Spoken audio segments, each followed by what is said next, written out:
12 of our series on nonlinear methods in civil engineering, we are going to focus on methods to solve nonlinear equations. And last time in our lecture we briefly introduced this topic, and we said that for nonlinear equations typically we use two methods. Usually two methods are used to two iterative schemes, two algorithms are generally used for solving the equations. Why? Well, we looked at these two pictures, right, and we said that any iterative scheme has to bound, we must choose an interval in which to iterate which bounds the true solution. If we choose an interval which is outside, which does not bound the root, right, if we choose an interval like this a b which does not bound the root, in that case we have no hope of finding a solution. However, if we choose a very large bound, then it makes sense to use a relatively cheaper technique which is less expensive to narrow down the bound, and then use a more sophisticated technique once the bound has been sufficiently narrowed, because sophisticated techniques are more expensive. So it makes sense to first narrow the bound, and then once we have narrowed down the bound sufficiently, use a more advanced algorithm which has got better convergence properties to solve the equation in that narrow bound. Since the most efficient methods for finding the root of a 1D nonlinear equation work best in a small neighborhood of the root, it is important to identify an acceptably small interval that bounds the root, so that to make sure that we achieve higher convergence as well as efficient computation, as well as ensure that my computational effort is not too expensive. One of the simplest methods for bounding the roots of a nonlinear equation uses what is known as the bisection method. And let us suppose that we have a nonlinear function f(x) which is continuous in a relatively large interval a0 b0, where a0 b0 bounds the solution because f of a0 and f of b0 have opposite signs. So product of f a0 times product of f b0 is negative. That means that the root is bounded by a0 b0. Basically what I am saying is that if I look at a0 b0 here, then here f a0 is positive, here f b0 is negative, so f a0 f b0 is going to be negative.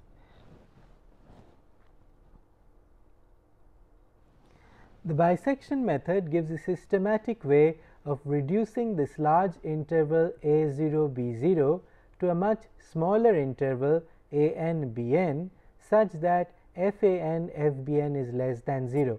That is, the root is still bounded by a and bn. So we started with an interval a0 b0, and that interval bounded the root because sign of f of a0 was different from the sign of f of b0, but that interval was too big. So we want to find an algorithm like the bisection method to systematically reduce that interval so that my size of the interval becomes small, but at every iteration I want to make sure that my new ai bi, the new values of ai bi, which are the two bounds of the interval, are actually have opposite signs, right? They bound the root. So f of ai dotted with f of bi had better be negative. So this process involves determining a sequence of intervals, each of which is a subset of the previous term in the sequence. That is, a1 b1 is greater than a2 b2 is greater than a3 b3. So a2 b2 is a subset of a1 b1, a3 b3 is a subset of a2 b2, and so on and so forth. So we systematically make the size of the interval smaller and smaller, but every time we make sure that the interval contains the root. How can I make sure that is true? By making sure that if I evaluate the function values at the two endpoints, those have opposite signs. So f a k times f b k is less than 0. So let us suppose we start with a very large interval with a0 b0, and let us suppose that the interval a0 b0 bounds the root. Why? Because f of a0 is negative and f of b0 is positive. The interval I k, which is ak bk, k is equal to 1, 2, 3 and so on and so forth, is determined as follows. So, given ak minus 1 and bk minus 1, where again f of ak minus 1 is less than 0 and f of bk plus minus 1 is greater than 0, I find the midpoint of that interval mk, which is half of ak minus 1 bk minus 1. And then assuming that f of mk is not equal to 0, because after all if f of mk is equal to 0, that means I have already found the root. But suppose that f of mk is not equal to 0, then I look at the sign of f at mk and then check whether f of mk is positive or f of mk is negative. So, if f of mk is negative, in that case my new interval is going to be mk bk minus 1. Why? Because I know that f of bk minus 1 is positive, right. So, if f of mk is negative, that means mk and bk, the root must lie between mk and bk minus 1, right. Similarly, if f of mk is positive, I know that since f of ak minus 1 is negative, that means the root must lie between ak minus 1 and mk, right. So, depending on that, depending on the sign of f of mk, I choose my new interval, which is going to be ak bk, which can be mk bk minus 1 or ak minus 1 mk. So, from construction f of ak is less than 0, f of bk is great, because this is how I have constructed my interval. So, f of ak is going to be less than 0, f of bk is going to be greater than 0, and ik is always going to contain a root of f of x is equal to 0. So, every time I halve it, basically that is why it is called the method of bisection. So, initial interval, next iteration, that size becomes half, next iteration becomes 1/4, 1/8. So, every time it becomes halved. So, that is why it is known as the method of bisections. After k steps, we have contained the root in the interval a n b n. So, now my root after n steps, basically it should be n steps really. After n steps, I have contained the root in the interval a n b n, and the length of b n a n is half of b n minus 1 a n minus 1. b n minus 1 a n minus 1 is again half of b n minus 2 a n minus 2, and so on and so forth, until I can write b n a n is equal to 1 by 2 to the power n b 0 a 0.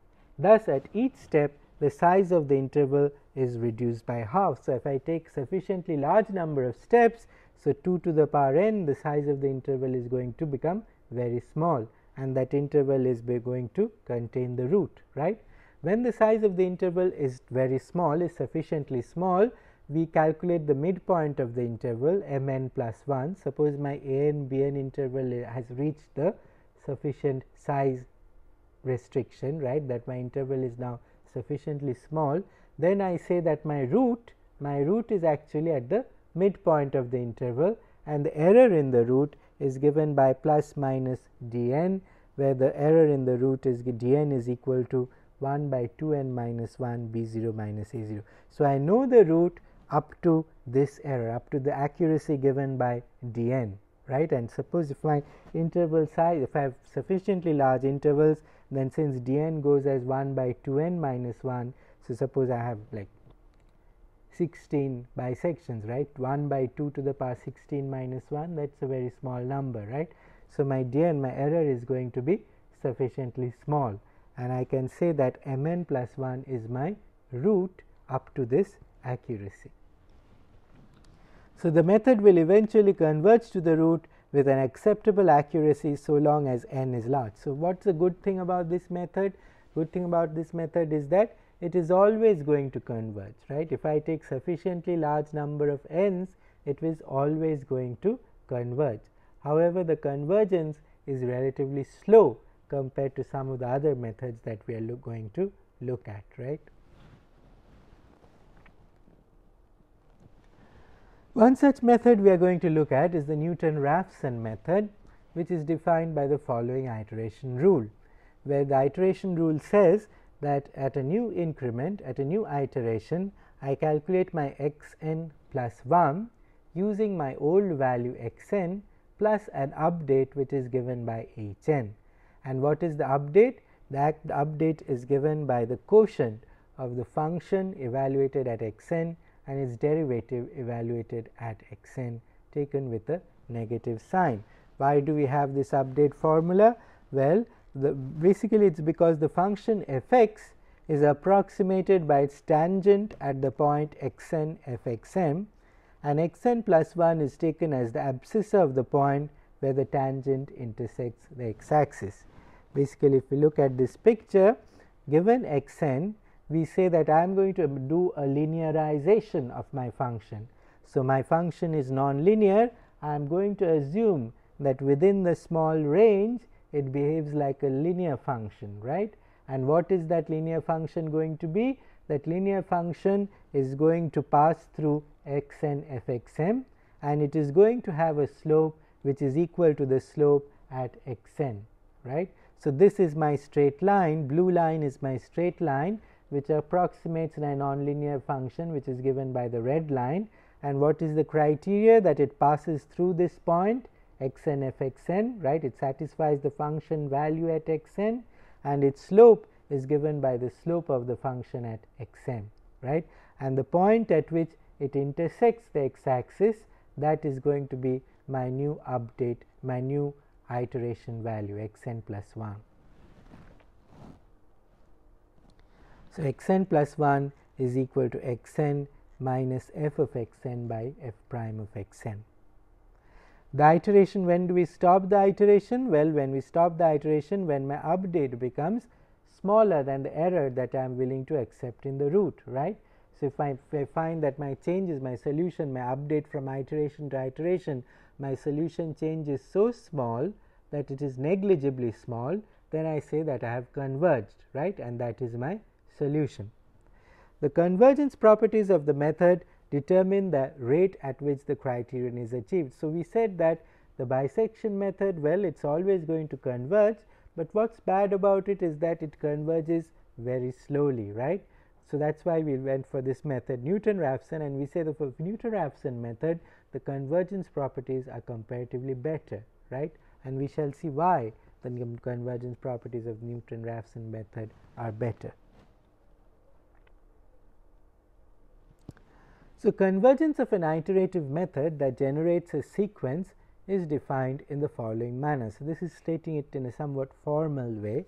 So, let us suppose xn be a sequence. So, I have xn, x0, x1, x2, x3. So, these are my iterates, right, in my iterative method, and this is a sequence that converges to the true solution alpha.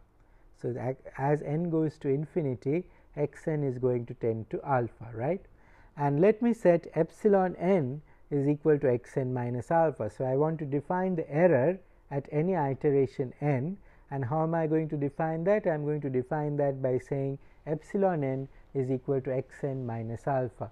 So, whatever is my iterate value, I subtract the true solution from that, that gives me the error epsilon m.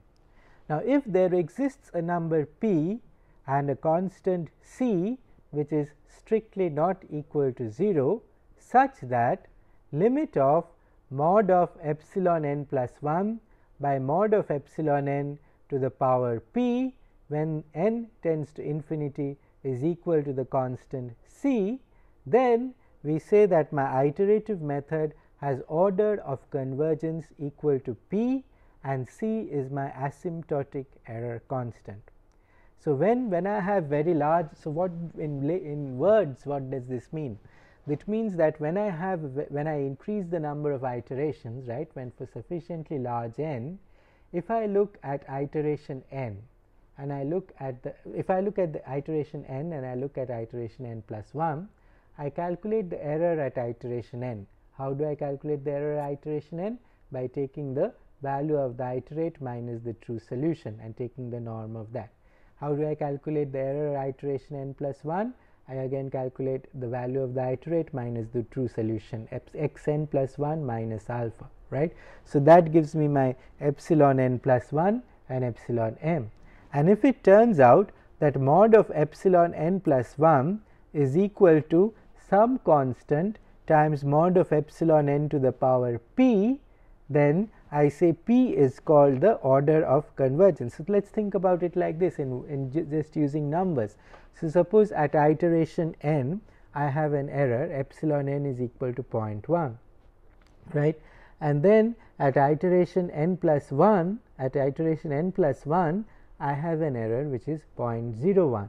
So, in that case what is going to be my P and what is going to be my C?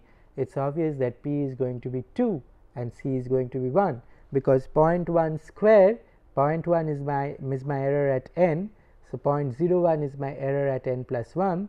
So, 0.1 square is equal to 0.01. So, the error has is reduced by square the magnitude of the previous error. So, it is converged, it has got quadratic convergence, right. So, P is equal to 2. So, it has got quadratic convergence, which is very good actually, and for P is equal to 1, 2, P can be anything, P can be 1, 2 or 3.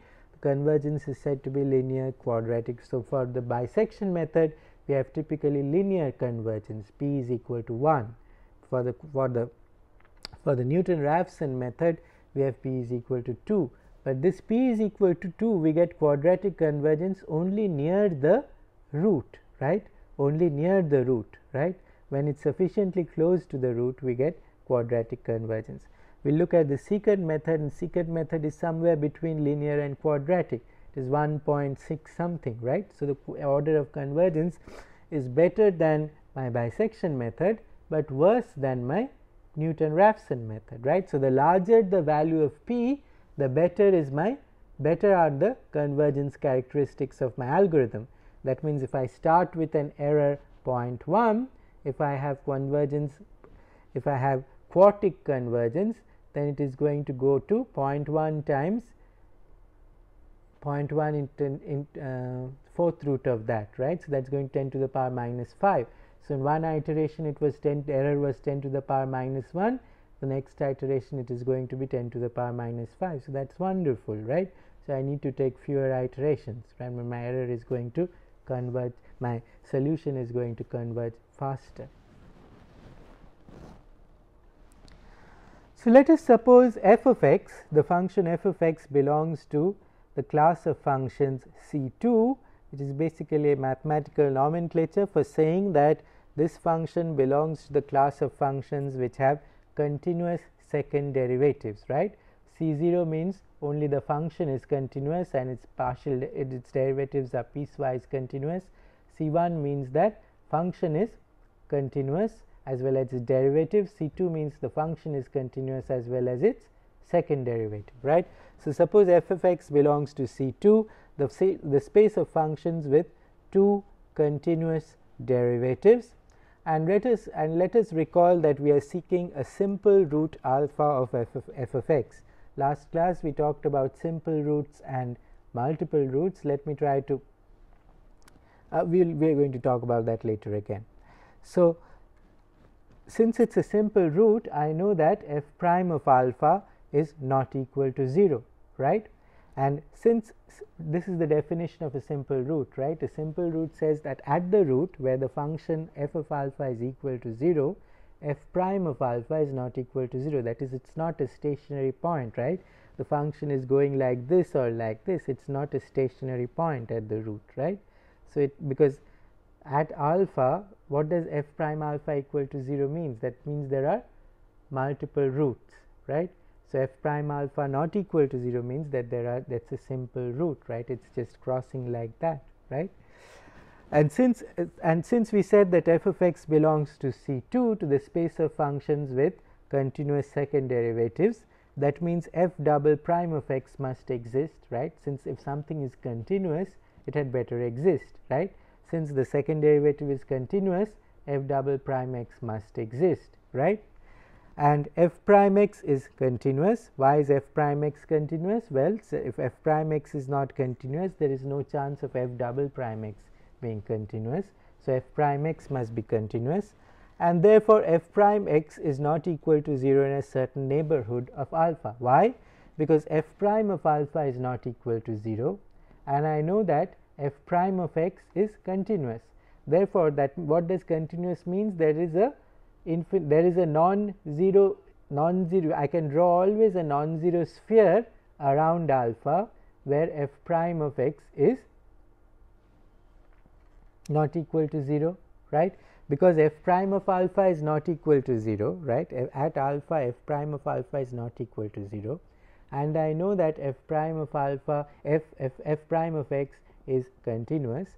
That means there is a non-zero interval centered around alpha at which f prime of x is not equal to 0, right, and so there must exist a neighborhood centered around alpha in which f prime x is not equal to 0.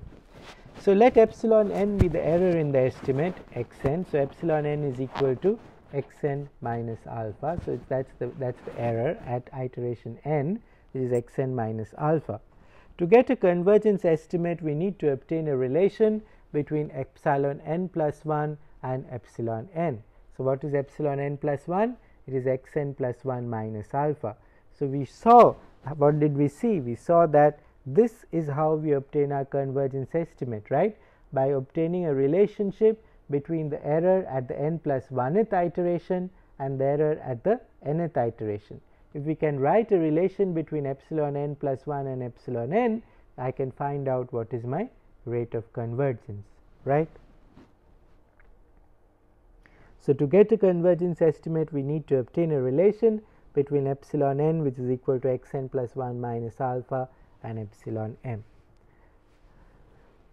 So expanding f of x in a Taylor series about alpha. So what do? We expand it to f of x in a Taylor series about alpha. So we get, so basically we are writing it as f of xn plus alpha minus xn plus, so this is my perturbation alpha minus xn. So f of xn plus alpha minus xn plus f prime of xn plus this, I am putting this as a remainder term, right, like a Taylor series expansion. This is the remainder provided that xi belongs to the interval xn and alpha, right. So basically I just do a Taylor series expansion of f about alpha. Then I divide throughout by f prime of xn. And how can I divide? Because I know that f prime of xn is non-zero in a neighborhood of alpha. If I cannot divide anything by 0, right. So because I am assured that f prime of xn is non-zero in a neighborhood of alpha, so I can divide it by f prime of xn. So I get f of xn plus f prime of xn plus alpha minus xn, and this f prime xn goes away. So this I can rewrite as alpha minus xn minus f of xn by f prime xn, just by rearranging terms, right. So I am just pulling this within the bracket and putting the xn here and bringing out the alpha there, right. This, but this, what is this? This is exactly my expression for xn plus 1, right. It is the iterate at n plus 1. So this is my expression for the new iterate. So this becomes alpha minus xn plus 1, and this is equal to this term, right. This is equal to this term, which is equal to alpha minus xn square f double prime xi, and I have divided throughout by f prime xn. So f prime xn appears at the bottom, right. So what do we have? So but what is this? Alpha minus xn plus 1 is just epsilon n plus 1, right. This is the error at the n plus 1th iterate. This alpha minus xn is nothing but epsilon n, right. So I can write epsilon n plus 1 is equal to half epsilon n square f double prime of xi divided by f prime of xn, right. And as xn tends to alpha, f prime of xn is going to tend to f prime of alpha. So I can write epsilon n plus 1 divided by epsilon n square tends to half f double prime xi by f prime alpha. This is a constant, right, because I am evaluating it at xi and alpha. So again I have got this error estimate, this ratio of these errors, I have got it in that form, epsilon n by 1 plus epsilon n to the power p is equal to c. I can clearly identify that in that case p is equal, in this case p is equal to 2, and my constant c is given by this.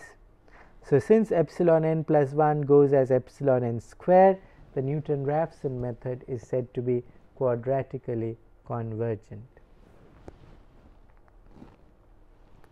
So, the convergence criterion holds as long as round off errors. So, what are the criteria? First criteria is that we have assumed everywhere that we are close to the root, right.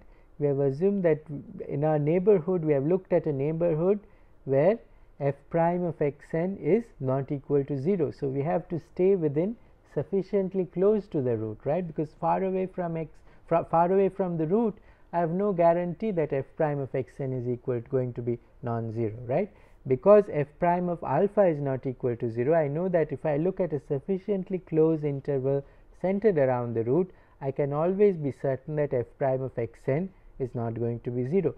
But if I move away from that, from alpha, then there is no guarantee. F prime of x n may not be equal to may be equal to 0, right, may not be non-zero, right. Then that whole proof is going to break down, right. My whole proof of convergence is going to break down.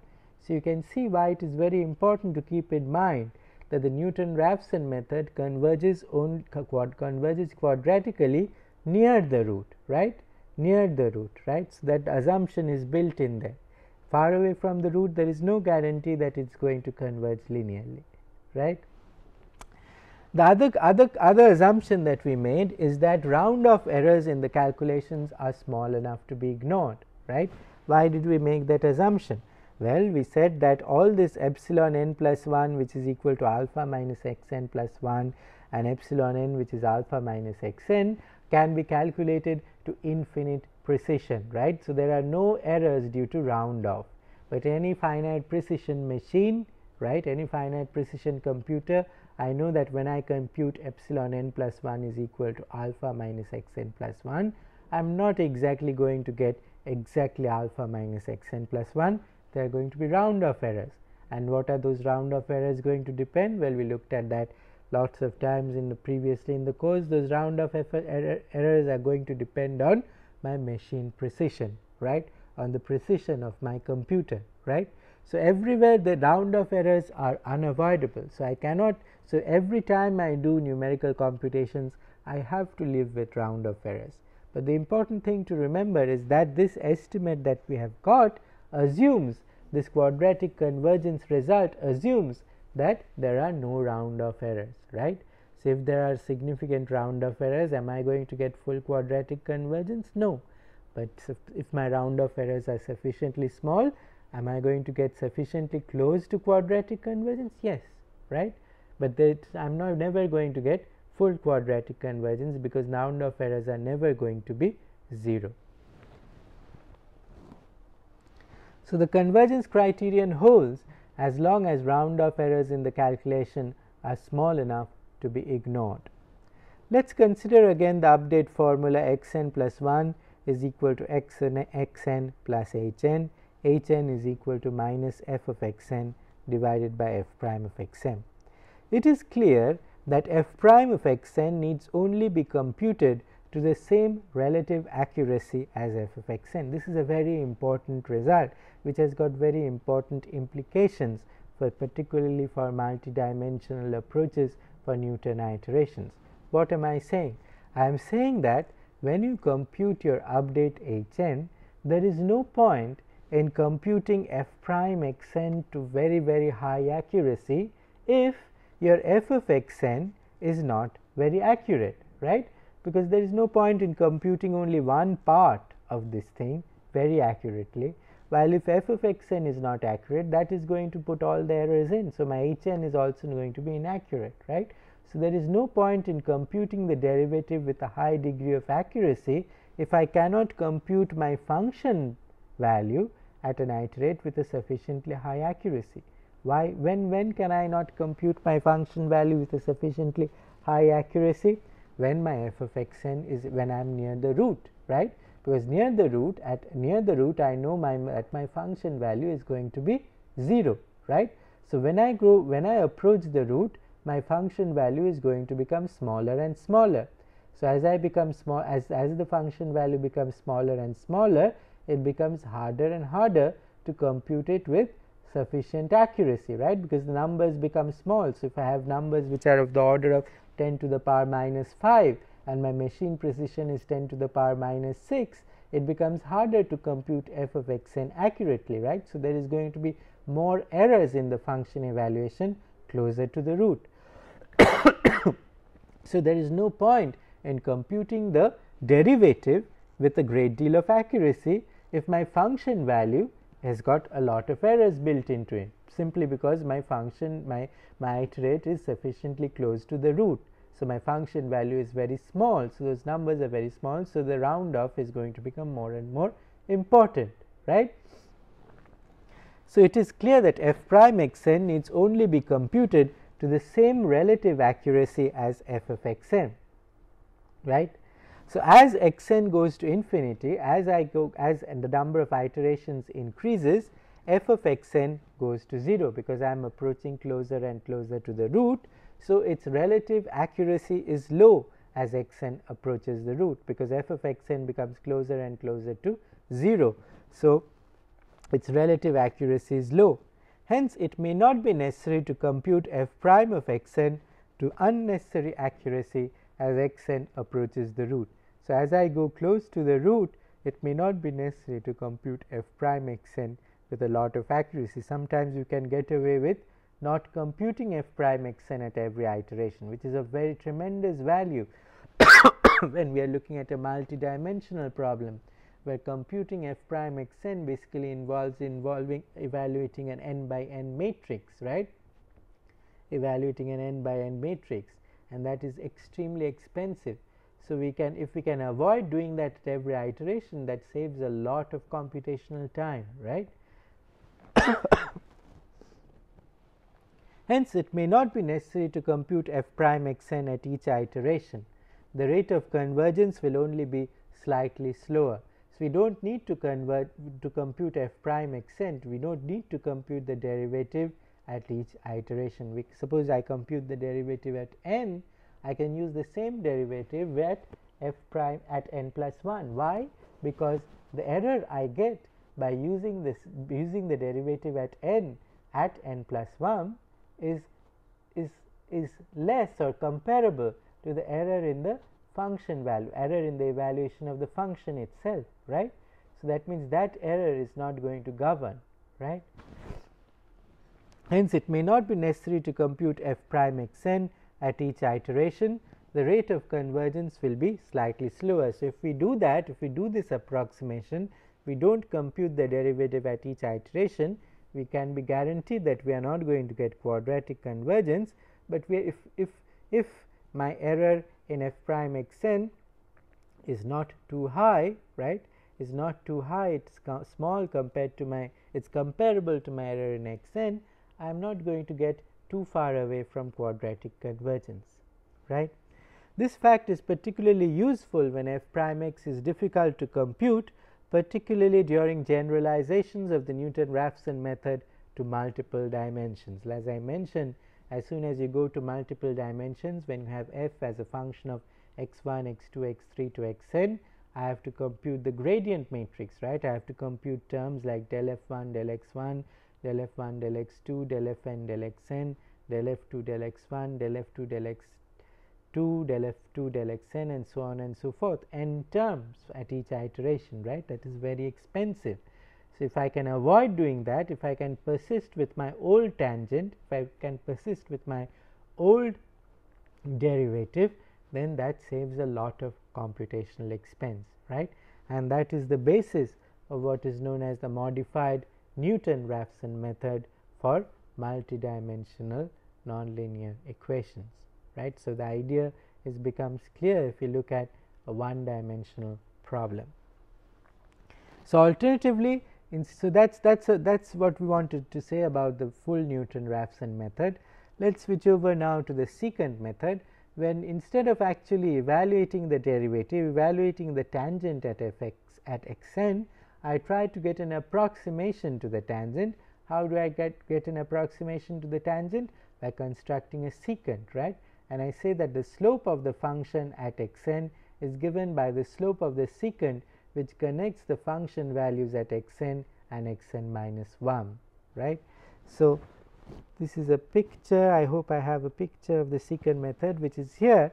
which says that earlier on in the Newton method, I was actually constructing the accurate tangent here. Now I do not construct the tangent, I say that I approximate the tangent by the secant. What is the secant? It is the function value evaluated at this point minus the function value evaluated at that point divided by the interval, right.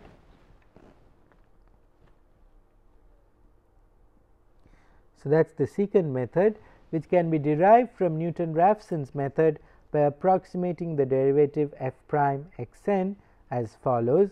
So, f prime x n is approximately equal to f of x n minus f of x n minus 1 divided by x n minus x n minus 1, and using this slightly simpler notation I can write it as f n minus f n minus 1 divided by x n minus x n minus 1. So, this leads to the following iterative scheme, which needs information about the function values at 2 points to work. Remember that for the Newton-Raphson method, I only needed I not only needed to evaluate the function and its derivative at 1 point x n, but for the secant method to work, I need to evaluate the function at 2 points at n and n minus 1, and this is the iteration scheme for the secant update, which of course assumes that f n and f of n is not equal to f of n minus 1. We looked at this before.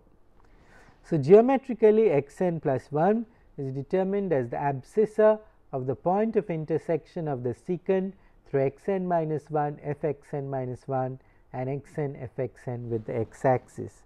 So, basically it is determined, my new iterate is determined by the point of intersection with the x axis, right, of the secant, right.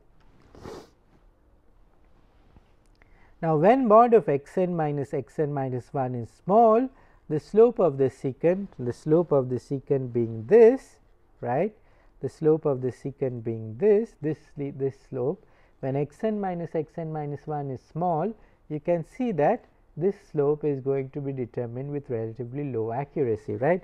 There are going to be more errors in the evaluation of the slope. However, it can be shown that a mod of x n minus 1 is always greater than alpha minus x m. So, the value of the iterates between x n and x n minus 1 is always going to be much greater than alpha minus x n. Hence, the dominant contribution to the relative error in h n comes from the evaluation of f of x n, particularly near the root. Poor accuracy in the slope is of relatively less importance. So, dominant contribution to the relative error comes from geometrically x n plus 1 is determined as the abscissa of the point of intersection of the secant through x n minus 1 f f x n minus 1 and x n f f x n with the x axis. We can see that when mod of x n minus 1 is small, the slope of the secant will be determined with low relative accuracy. This term is going to become smaller and smaller, so those errors are going to start becoming significant. However, it can be shown that in general, mod of x n minus 1 is always going to be greater than alpha minus x n. So, now here, what does alpha minus x n correspond to? Since the dominant contribution to the relative error in h n comes from the evaluation of f of x n, particularly near the root, poor accuracy in the slope is relatively less important. Why is that? Well, let us go back and take a look.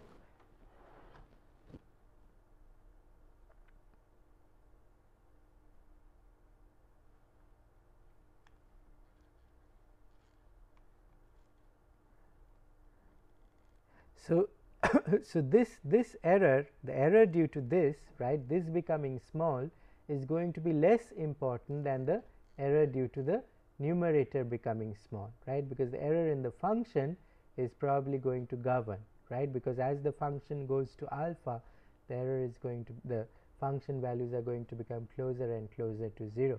So, here again, as with the Newton-Raphson, the error in the function evaluation is going to govern. Hence, the dominant contribution to the relative error in Hn comes from the evaluation of f of xn, particularly near the root. Poor accuracy in the slope is of relatively less importance.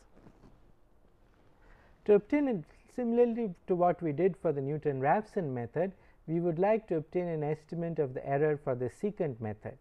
So, we consider an expansion of f about xn, which is similar to a Taylor series expansion. I have just said that, but it is not exactly a Taylor series expansion. You can see from the following, it is called, we are using something which is known as Newton interpolation formula, but it is sufficiently close to the Taylor series expansion. I did not want to talk about Newton interpolation formula. So, it is sufficiently close to the Taylor series expansion for you to get the idea. So, what we are doing is we are expanding this f of x, right, and we are expanding it about f of x about xn, right. So, we are writing f of x using Newton's interpolation formula. So, we are writing f of x is equal to f of xn plus x minus xn, right, times the slope, which I am now evaluating assuming the secant formula, right. So, now I am assuming the slope evaluated by this using the secant formula, and then there is this update term. In the update term, you will see that it is different from the traditional Taylor series, right. Why? Because now I am no longer using x minus xn square, right. I am using x minus xn minus 1 times x minus xn by factorial 2 times f double prime of xi, where xi belongs to the, which is the typical remainder term, for instance in a Taylor series, but only difference between a Taylor series and this term is that I am using x minus xn minus 1 times x minus xn. I am not using x minus xn square, right. This is known as Newton's interpolation formula. So, you have to take it from me on trust, because we are not going to cover that in detail, right, but it can be written like this. So, in the above, f prime of xn has been, we have evaluated the slope using the secant assumption, that is, we have used f of xn is equal to f of n minus f of n minus 1 divided by xn minus xn minus 1. So, if we ignore the remainder term here, if we for the time being we forget the remainder term and we replace x by xn plus 1. So, we replace x by xn plus 1, we get f of xn plus 1. So, we replace x here by xn plus 1. We have f of xn plus 1 is equal to f of xn, which I write as f of n, plus xn plus 1 minus xn times f of n minus fn minus 1 divided by xn minus 1, where for the time being I have assumed that my remainder is so small that I can throw it away. And since in the secant method we know that f of xn plus 1 is equal to 0, right. Why is that? Let us go back and take a look at our secant method picture again. So, the assumption is that f of xn plus 1 is equal to 0, right. So, secant method we assume that. So, we have from this expression this term becomes 0. So, we have 0 is equal to f of n plus xn plus 1 minus xn times f of n minus fn minus 1 divided by xn minus 1. And substituting x is equal to alpha, then we substitute, so that we leave it like that, and then we substitute x is equal to alpha in this expression, and recall that f of alpha is equal to 0, because alpha is my root, right. So, we have 0 is equal to f of xn, which I am writing as f of n, plus x minus xn becomes alpha minus xn. So, I have alpha minus xn times f of n minus fn minus 1 xn minus xn minus 1, xn divided by xn minus 1 plus alpha minus xn minus 1 times alpha minus xn by 2 times f double prime of z, right. So, alpha minus xn minus 1 alpha minus xn f double prime of z by 2. So, you get that from my previous equation by substituting alpha and remembering that f of alpha is equal to 0. So, and then if I subtract this equation minus that equation, I have alpha minus xn plus 1 times this term cancels out, the fn cancels out. So, I have this term plus this term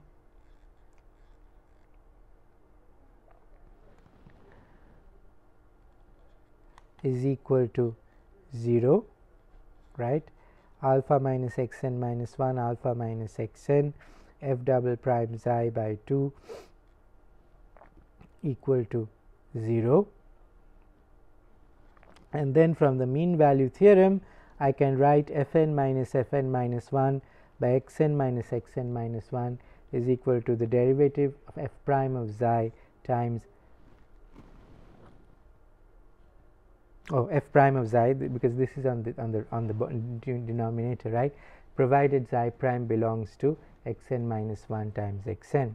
So, I can write this expression as alpha minus xn plus 1 which is equal to, by definition, this is equal to epsilon n plus 1, and let us look here, what is this alpha minus xn minus 1, that is epsilon n minus 1, right.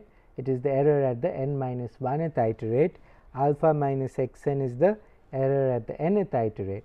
So, I have epsilon n minus 1 epsilon n times f double prime of xi divided by 2 f prime of xi.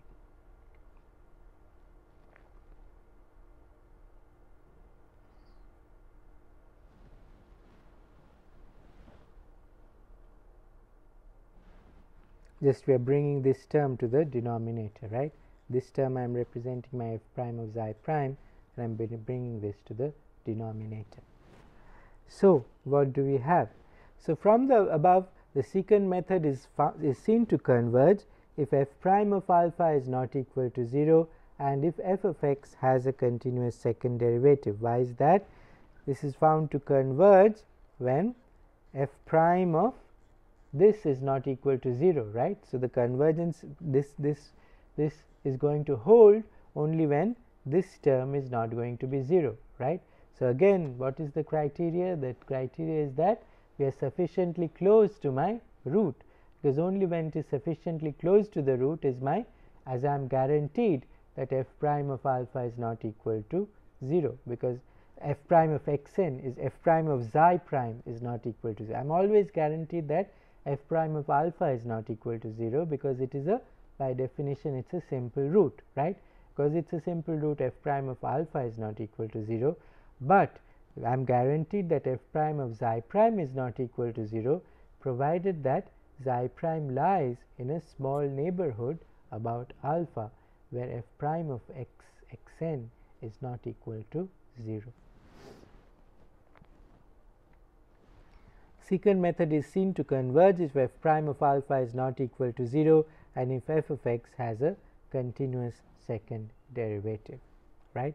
Since f of x has a continuous second derivative, f prime of x must be continuous, which tells me that in a sufficiently small neighborhood around alpha, my derivative is not going to be 0. So, also as xn minus 1 tends to xn, epsilon n plus 1 epsilon n minus 1 is going to epsilon n, and this secant method is going to secant convergence formula is going to collapse to the Newton-Raphson formula. Why is that? Let us go back and take a look again. So, when my iterations are converging, my xn minus 1 and xn are going to be very close to each other. So, my epsilon n minus 1 and epsilon n are also going to be very close to each other. So, this term I can basically represent epsilon n minus 1 epsilon n, I can write it as epsilon n square, right, and then I get back my Newton-Raphson update formula. What is the order of convergence for the secant method? Well, we can find it out quite easily.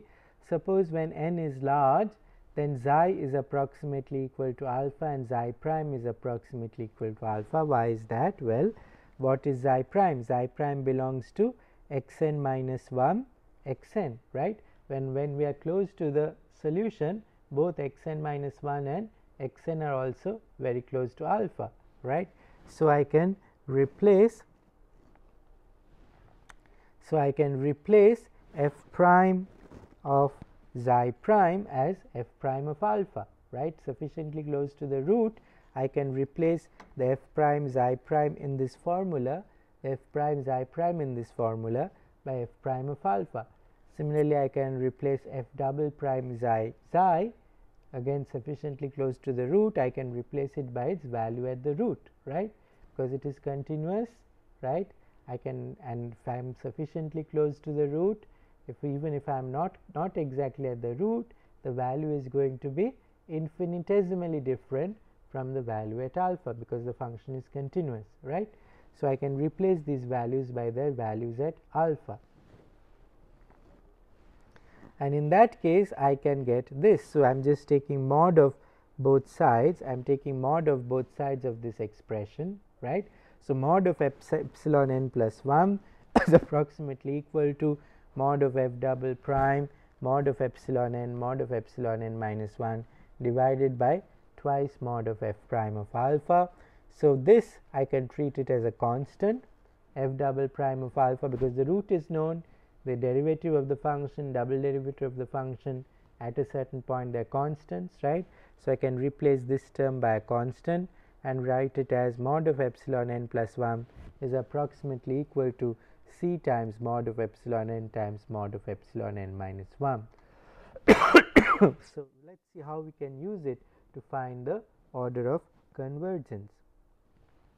So, let us suppose that my order of convergence is p. So, then I know that I can write mod of epsilon n plus 1 as some constant times mod of epsilon n to the power p, right. And again we can write mod of epsilon n as k is that same constant times mod of epsilon n minus 1 to the power p, right, because this is the order of convergence of my algorithm, right. So, this asymptotic value k and that order of convergence is going to be the same whether I am looking at n plus 1 or n, right. So, let us substitute use these expressions and substitute it in my this expression. If I substitute that in that expression, what do I get? I get, replacing mod of epsilon n plus 1 as k mod of epsilon n to the power p is approximately equal to c times mod of epsilon n, and then mod of epsilon n minus 1 I have again replaced by mod of epsilon n to the power 1 by p and k to the power minus 1 by p by taking the pth root of both sides of this equation, right. Now, this relationship can only be true, look at the powers of mod of epsilon n. So, on this side I have mod of epsilon n raised to the power p, on this side I have mod of epsilon n raised to the power 1 and mod of epsilon n raised to the power 1 by p. So, this is only going to be true if 1 plus 1 by p is approximately equal to p, right.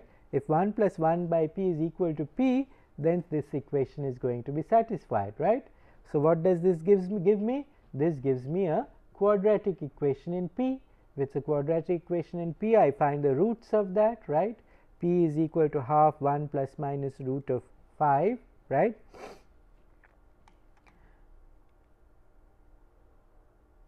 So, if I have something, if I have p negative, which it's not really an imaginary number, if I take this negative sign, then I get a negative value for p, which doesn't tell me much about convergence. So, I take the positive root of this, right, half plus 1 plus root of 5, which gives me p is equal to 1.6.18, right. And again, if we look at the constants, what do we have? We have k here, we have c here, and we have k to the power minus 1 by p. So, what does this tells me? This tells me that k to the power 1 plus 1 by p must be equal to c, and I know that 1 plus 1 by p is equal to p. So, c must be equal to k to the power p, right. So, from evaluating this expression, we can find out that p is equal to 1.618, which is less than 2, which basically means that the secant method has less than quadratic convergence, unlike the Newton-Raphson method, right. So, it is not linear convergence, it is p is not equal to 1, p is not equal to 2, p is somewhere in between, right? So that's what happens for the secant method. So that's all I had to talk about one-dimensional equations and finding roots of one-dimensional equations. But in reality, in most engineering problems, most civil engineering problems, we deal with multi-dimensional situations, right? So we deal with nonlinear equations which are not one-dimensional. That is, f is no longer a function of x only. F is a function of x1 through maybe n variables, and we have n times n f equations. We have n equations and n unknowns, and each of those equations is nonlinear. So we have to find ways of solving those systems of nonlinear equations. It turns out the ideas that we have developed for one-dimensional equations, they are very useful. They carry over for nonlinear equations, for multidimensional equations as well, particularly the idea that we talked about relating to the relative accuracy in the derivative, right? Being the relative accuracy in the, there's no point in achieving in calculating the derivative with a high level of accuracy when my function evaluation, when my function has a significant amount of error, right? So those things become very useful when we generalize to multiple dimensions. So we are going to continue with that next class. Thank you.